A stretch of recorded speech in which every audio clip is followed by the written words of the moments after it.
రాశి వారికి త్వరలోనే జరిగేది ఇదే. ఆమె మీ ఇంట్లోనే తిరుగుతుంది. ఆమె ఎవరు, ఎందుకు తిరుగుతుంది? మీ కాళ్ళు చేతులు వణికిపోతాయి. ఒంటరిగా చూడండి.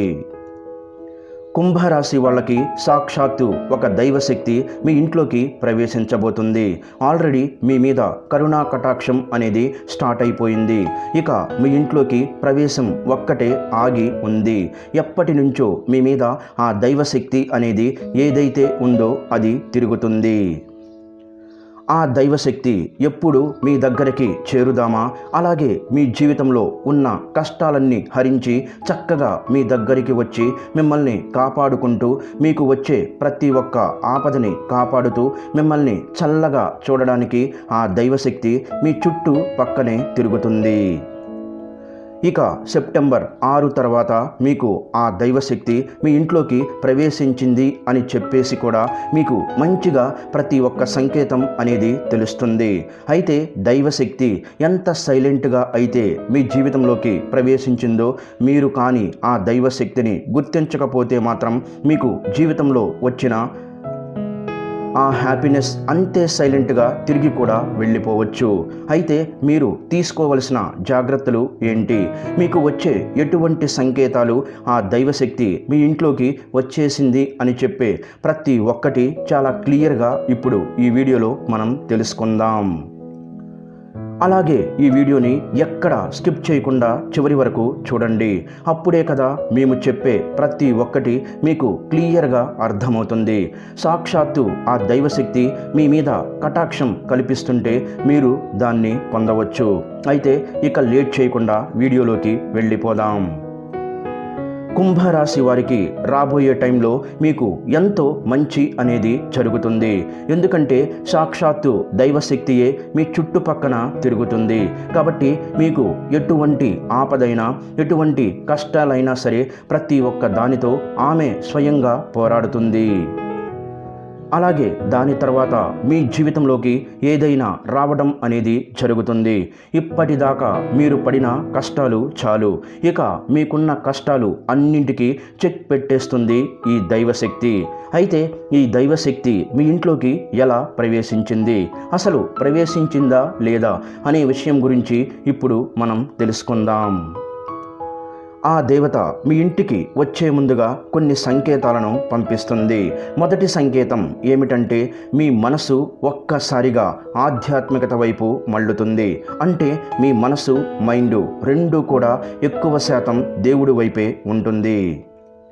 మీరు ఎక్కువగా గుడికి వెళ్ళడానికి, పూజలు చేయడానికి, అలాగే దేవుడి దగ్గర ఉంటే చాలు, నాకు ఎంతో ప్రశాంతత కలుగుతుంది అనే భావన మీ మనసులోకి వస్తూ ఉంటుంది.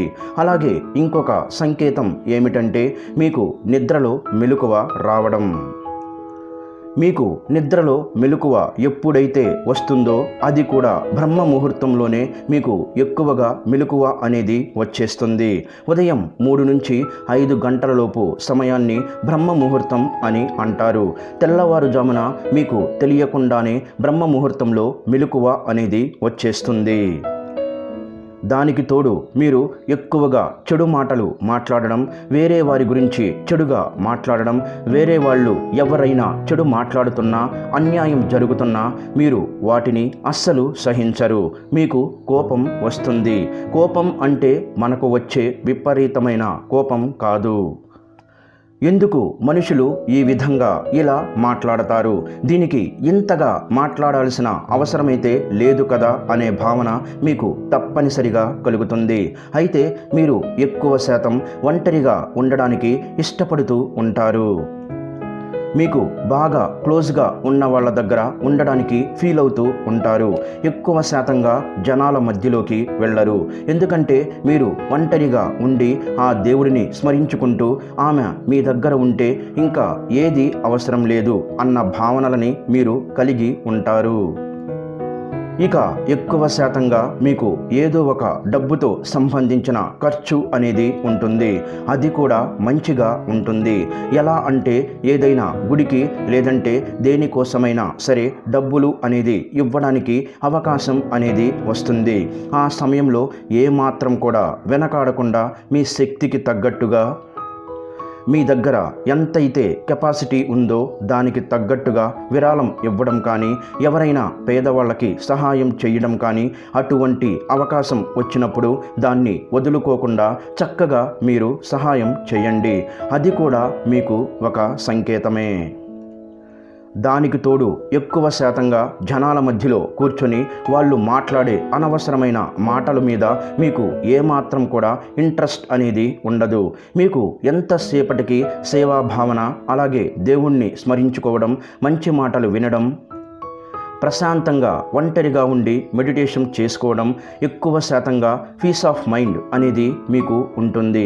అక్కడే అర్థమైపోతుంది కదా. చూడండి, మానవుడు అనేవాడికి ఎప్పుడు చూసినా డబ్బు మీద ఆశ, అలాగే దురాలోచనలు కలుగుతూ ఉంటాయి. మనిషి ఎక్కువగా నేను ఇది ఎలా పొందాలి, అది ఎలా పొందాలి అని చెప్పి తన మనసుని, అలాగే మైండ్ని పరిగెత్తిస్తూ ఉంటాడు. కానీ ఎప్పుడైతే వీటన్నింటి మీద మోహం అనేది తీరిపోతుందో మంచి రూట్లో అనేది నడుస్తాడు. ఆ సమయంలోనే మనిషికి ఇవన్నీ కూడా ఎక్కువగా చేరువవుతూ ఉంటాయి. కాబట్టి ఈ సంకేతాలు అన్నీ మీకు చాలా ఈజీగా తెలుస్తాయి. ఈ సంకేతాలు మీకు రావడం స్టార్ట్ అయితే కనుక ఇక అర్థం చేసుకోండి, దైవశక్తి మీ ఇంట్లోకి ప్రవేశించింది అని. ఇక అక్కడ నుంచి మీకు ఎటువంటి కష్టాలు ఉండవు. అప్పటిదాకా మీరు చేసిన ప్రతి ఒక్క పనిలో ఆటంకం వచ్చిందో అవన్నీ కూడా తీరిపోతాయి. మీకు ఎటువంటి ప్రాబ్లమ్స్ అనేవి ఉండవు. మీ ఫ్యామిలీ పరంగా కావచ్చు, అలాగే మీ ఇంట్లో పిల్లలు, మీ తల్లిదండ్రులు కావచ్చు, వాళ్ళతో కూడా మీ సంబంధాలు మంచిగా మెరుగుపడతాయి. ఇక ఉద్యోగ రంగంలో వచ్చేటప్పటికి మీకు ప్రతి ఒక్కటి ఏదైతే స్టెప్ తీసుకోవాలని అనుకుంటున్నారో దానికి ఇది మంచి అవకాశం అనే చెప్పాలి. మీకు ప్రమోషన్స్ అనేవి ఉంటాయి, శాలరీ ఇంక్రిమెంట్ అనేది కూడా ఉంటుంది.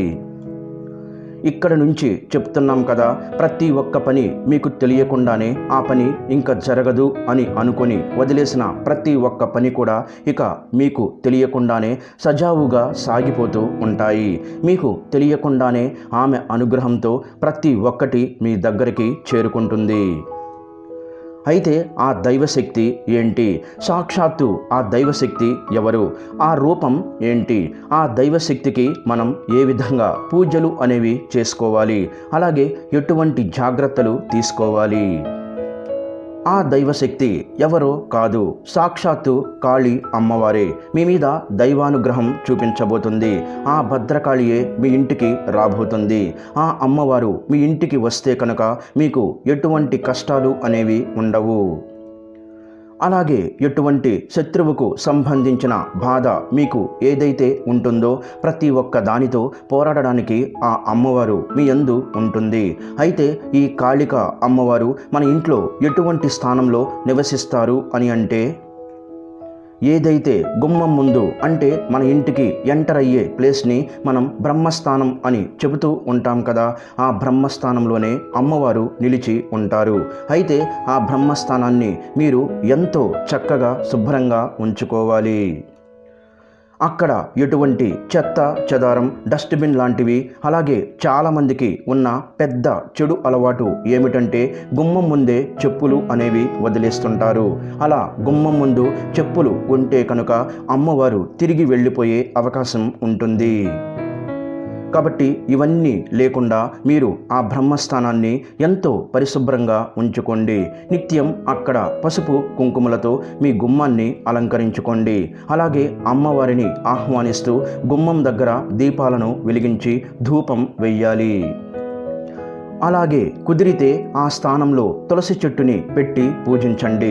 మేము చెప్పినటువంటి జాగ్రత్తలు తీసుకుంటే సాక్షాత్తు కాళీ అమ్మవారి కటాక్షం మీ మీద కలుగుతుంది. మేము చెప్పిన ఈ సంకేతాల్ని మీరు కనుక గమనించినట్లయితే అమ్మవారు మీ ఇంట్లో ఉన్నారా లేదా అని మీకే అర్థమవుతుంది. ఈ వీడియో గనక మీకు నచ్చినట్లయితే ప్లీజ్ లైక్ చేసి మీ ఫ్రెండ్స్కి షేర్ చేయండి. అలాగే మా కొత్త వీడియోస్ మీకు వెంటనే చేరాలంటే మా ఛానల్ని సబ్స్క్రైబ్ చేసుకొని పక్కనే ఉన్నటువంటి బెల్ ఐకాన్ని ప్రెస్ చేయండి. ధన్యవాదములు. ఈ వీడియోని లైక్ చేసి తర్వాత వీడియోని చూడండి.